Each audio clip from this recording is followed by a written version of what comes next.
মা কি সুন্দর করে পরিষ্কার করে চুনো মাছ বাছছে। চুনো মাছ বাছছি। চুনো মাছটা আমি মাছ কাটতে আমি খুব ভালোই পারি। আর ছোটো থেকে বাবার কাছে খুব সুন্দর করে আমি মাছ কাটা মাছ বাছা শিখেছি।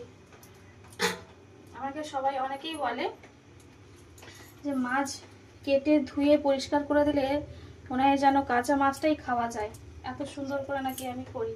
তো যাই হোক, লোকে বলে, তোমরা আবার বলো না যে নিজের গুণগান নিজে করছে, লোকে বলে সেটা আমি বললাম। তো যাই হোক, চুনো মাছটা আমি কীভাবে করছি দেখো। হালকা করে লেজ কেটে নিই, কানকোটা রয়েছে, কানকোটাকে ছাড়াই। তারপর এই যে পেটটা, যেখানে এই পাখনাগুলো রয়েছে ঠিক এই জায়গাটায় দেখো আস্তে করে পেটটা চেপে ময়লাটা বের করে নিলাম, ব্যাস হয়ে গেল। এই যে তারপরে হালকা করে একটু ঘষে নেব, তাতে এই আঁশগুলো ছাড়ানো হয়ে যাবে।